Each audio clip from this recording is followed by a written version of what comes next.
First, is going to talk to you is Joel Nelson, and he was born in Seymour, 1945. Graduated from Seymour High School and went to Sul Ross University in Alpine and Stephen F. Austin in Nacogdoches on a range management forestry management degree. After that, he went to northern Idaho and didn't like it. You know, too many trees, you know, that forestry deal. So he decided to forego the forestry, and the range was more to his liking. And he went to Alpine, worked on ranches down there. He worked for the Cokernauts off and on for a lot of years. And in visiting with him, I don't know this, but I suspect he must be a horseman par none. He's been on stints of breaking the colts at the King Ranch, the Parker Ranch in Hawaii, and various other outfits across the United States. He does give clinics, and what amazes me is he was down in the Parker Ranch breaking horses, and he was 50 years old, and I thought, golly, yeah, that's pretty young to be in the bronc pen. But anyway, I think Joel's going to entertain us real well, and he also does poetry. And in 2000, he had a Grammy nomination for his poetry album. It was called Breaker in the Pen. And he says he does have a few copies left. I think the Big Bend Saddlery in Alpine sells the CD. Without further ado, it's Mr. Joel Nelson.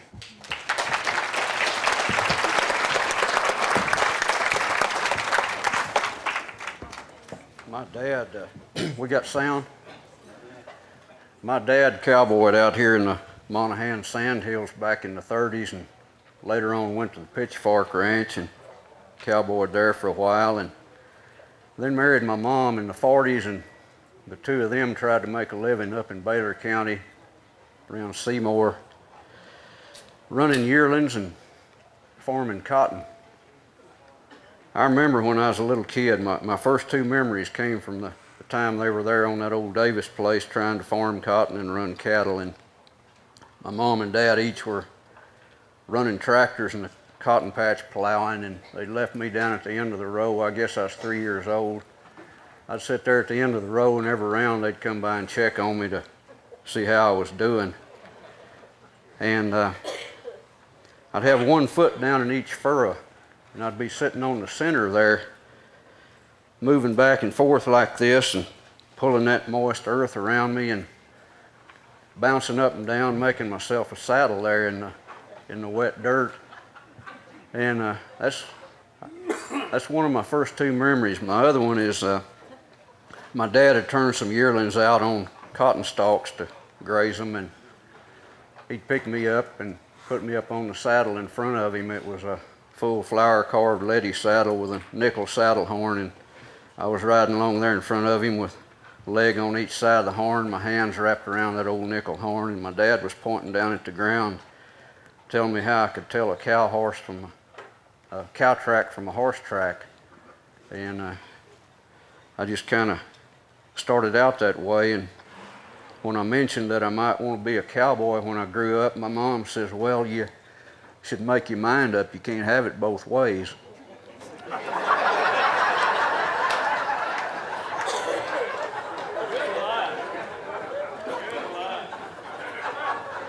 But 1978 found me going to work full-time for H.L. Cokernaut Jr., ranching out of Alpine. The ranch was the 06, and I had worked there through some roundups before, but I went to work there full-time in 1978 and stayed for about 15 years. And I'd like to relate a little incident or two from that time on the 06 ranch and maybe one or two other places.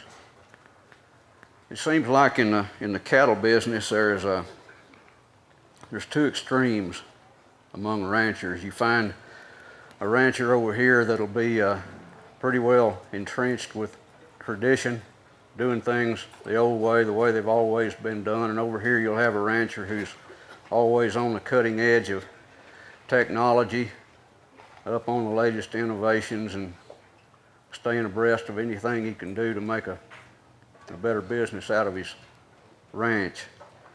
And this little story I'd like to relate kind of deals with when those two extremes come together. A fellow named Frank Pollard ranched some of the old Henderson country right next to Ted Gray, and Frank Pollard was an extremely good cowman. He knew good cattle and he raised good Hereford cattle, and he would buy extremely well-bred Hereford bulls and bring them in there, and he would import semen and artificially inseminate a little bunch of cows every year. He really had a good herd of cows. His little 10-section place sat just off the highway, and he had to drive through a little strip of the 06 ranch to get into his headquarters. Mr. Herbert Cokernot had to drive through Frank's place to get into his headquarters, so the two of them were often on the same road. Frank was AIing a bunch of cows one year, and Frank had this habit of going into town to the coffee shop. It was about 15 miles from his headquarters, but he'd go in 4 or 5 times every day and drink coffee and visit.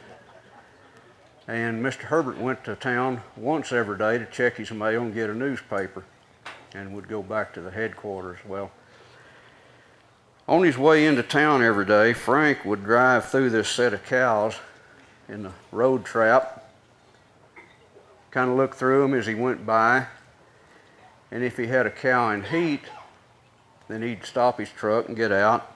His cattle were pretty gentle, so Frank could walk up behind those cows. He had one of these little trigger-activated paint guns that had a canister of paint underneath it. So he'd walk up behind this cow in heat, and he'd just give her a squirt and mark her and go on to town. And a little later on, the guy that worked for him would ride through those cattle, and if Frank had marked anything, well he'd take her in and they'd get her ready to AI. Well, this is what Frank was doing one morning when Mr. Herbert came by. And I don't mean for this story to be disrespectful to either man, because I have a great deal of respect for both of them, but this story came straight from Frank Pollard, so I figure it's okay to tell it. Frank was out here following this cow around, and she was grazing along, and Frank was trying to hit her with that paint, but he was missing because she's staying just about a foot out of range. So he's walking along behind her, and Mr. Herbert drove by, and he stopped and watched a minute, and then he lowered his window and said, "Frank, what are you doing?" And Frank was still trying to hit her with that paint, and he said, "Well, Mr. Herbert, I artificially inseminate my cows." And he didn't get any further. About that time, Mr. Herbert cranked the window up, and he said, "I always wondered how they did that," and drove off.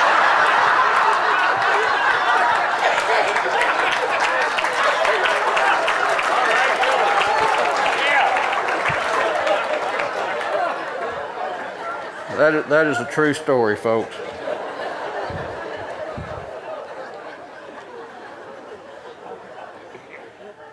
I stayed at the 06 Ranch until about 1991.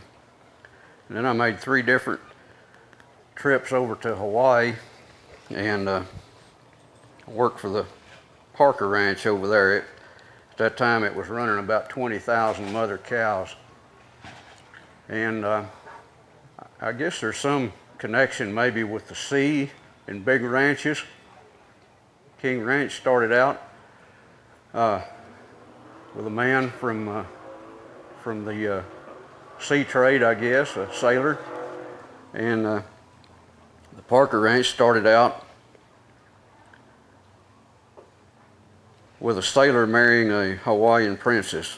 The sailor's name was John Palmer Parker, and he was over there as a sailor and had stayed on the island as a wild cow hunter. The cattle had been brought to the Hawaiian Islands about 1793, if I'm not mistaken, and given to the Hawaiian people there by the shippers as a gift. Well, the Hawaiian people had no idea how to manage cattle, so they just let them run wild and multiply. And by the 1830s, 1840s, those cattle were getting really, really wild, and they were getting rank, and they were tearing up the natives' crops, and they were killing people. And so they hired wild cow hunters to eliminate that problem. John Palmer Parker was one of them, and after a few years of hunting wild cattle, he married the Hawaiian princess, and as a dowry, he was awarded, or they were awarded, 2 acres of land up on the Waimea Plateau.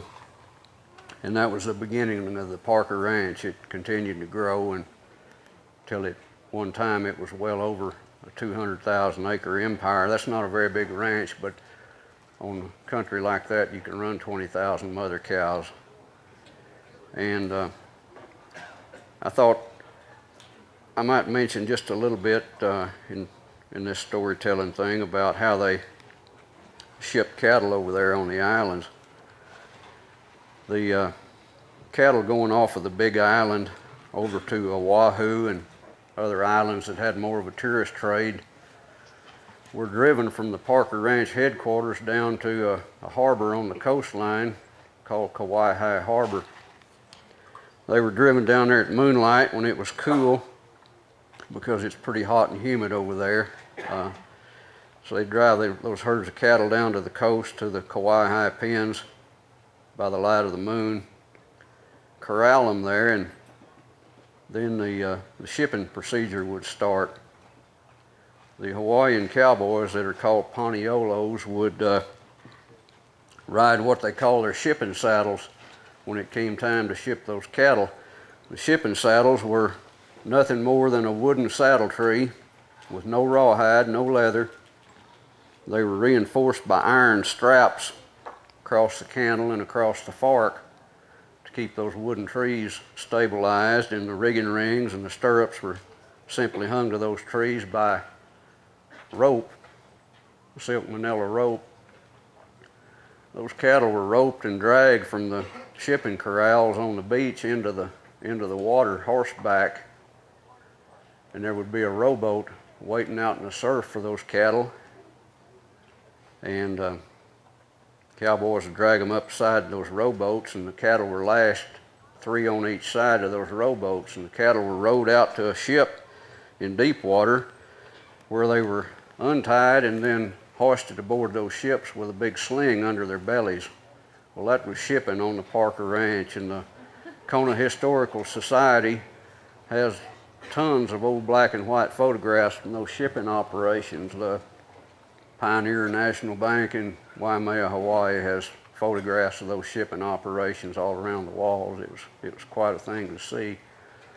Then later on, quite a while after World War II, the Kauai Harbor was deepened, became a deep water port, and when trucks came into use, they could actually drive those cattle trucks right off of the dock and onto the barges where they were barged across the channels to Oahu, to the feedlots and packing plants. In 1992, the Parker Ranch decided they were going to start sending their calves to the mainland instead of sending them to Oahu, because the Hawaiian cattle market was consistently 30% under the mainland cattle market. If calves were bringing $1 here, they were bringing 70 cents in Hawaii. The reason being, all of the feedlot packing plant labor was unionized from the cane field days. All of the feed grains, everything that those cattle ate had to be imported from the mainland to the islands to feed those cattle, and the cost was so great that the rancher took the 30% cut. The Parker Ranch in Hawaii figured out if they could send those calves to the mainland, they could do it for 25 or 26 cents a pound, and therefore make 4 or 5 cents over what they were getting in Hawaii. There was one hitch. The Jones Act prevented those cattle being shipped to the U.S. mainland on anything except a U.S.-owned cattle ship. There weren't any.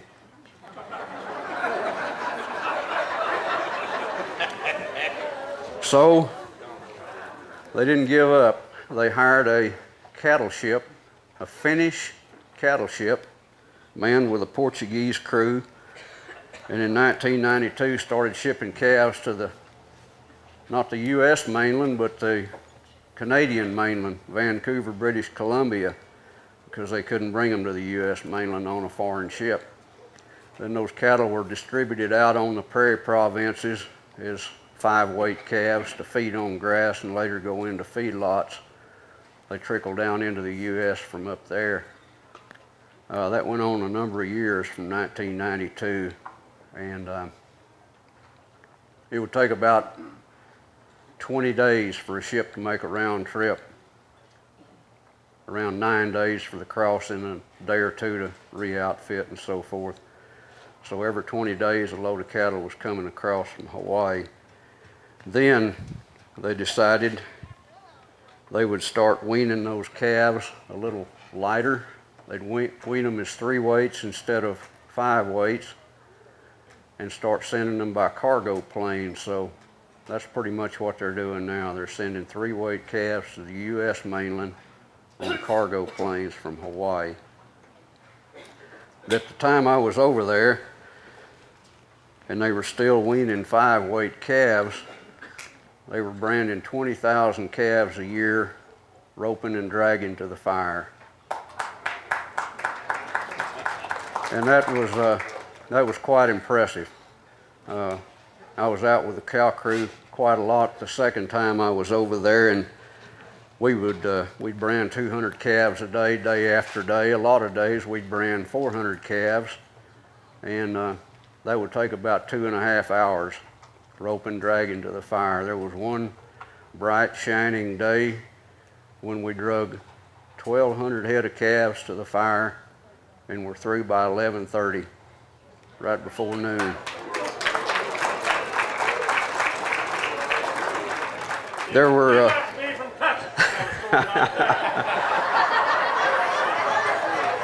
well, they had a pretty peculiar way of doing that. Everything's a little different on the islands, but those guys would consistently bring them up by 2 heels. No one heel catches allowed, but they had a really peculiar way of doing it. They'd build them a fairly large loop, and they would hold that loop right at the Honda. There was no spoke in their loop whatsoever. They'd ride into those calves and with one backhand throw, lay it over the calf's head, let him step through it, suck it up on the hind feet, and ride to the fire with the calf just about this far behind the horse's heels. That made it easy for one man to knock that calf over and sit on him while the roper held the heels during the branding. Now that looked a little bit funny to me, being from Texas the first time I saw it done, and I thought, gosh, these guys must not be able to rope. And then it occurred to me, they're roping in pens with grass this high. There was no way for them to lay a heel loop in front of those calves' hind legs, and so they had to adapt their style to the conditions they were working under. But it was quite an experience getting to work with those guys and doing things that way. How much time have I got left? Plenty of time. You got about 3 more minutes. 3 more minutes. I'm going to jump back to the 06 ranch. In 1997, in 1987, Mr. Herbert Cokernott passed away. I'd been with him there for about 10 years at that time, and we dug a grave on a little grassy slope just a little ways from the ranch headquarters in the number 4 shipping trap, and laid him to rest out there in the middle of that grassy slope. 3 years later, his wife passed away, and she was buried right there beside him. There's no fence around those graves, and for several years there was nothing to mark Mr. Herbert's grave except an old license plate off of one of his cars with HLK on it. Now there's a little bronze plaque at the head of each of those graves, but I decided to ride by Mr. Herbert's grave about a week or 10 days after we buried him there, and there against that mound of fresh dirt was an old Hereford cow laying there chewing her cud, and I think that would have suited him just fine. It's hard for me do anything in front of an audience without one little piece of poetry, so if you'll excuse me. This piece was written in 1931 by a lady named Berta Hart Nance. She entered this poem in a poetry contest with the Texas Poetry Society in 1931 and won the contest that year. The title of the piece is Cattle, and I'm quite sure a lot of you have heard it, but that's what I'm going to close with. It's just a little short piece. Before I do it, I'd like for you all, if you have to close your eyes or not, just to visualize the outline of the map of the state of Texas. Other states were carved or born. Texas grew from hide and horn. Other states are long or wide. Texas is a shaggy hide, dripping blood and crumpled hair. Some fat giant flung it there, laid its head where valleys drain, stretched its rump along the plain. Other soil is full of stones. Texans plow up cattle bones. Herds are buried on the trail underneath the powdered shale, herds that stiffen like the snow where the icy northers go. Other states have built their halls, humming tunes along the walls. Texans watched the mortar stirred while they kept the lowing herd. Stamped on Texan wall and roof gleams the sharp and crescent hoof. High above the hum and stir jingle bridle rein and spur. Other states were carved or born.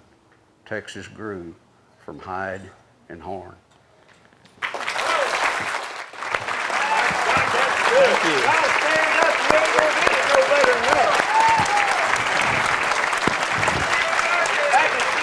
Yeah.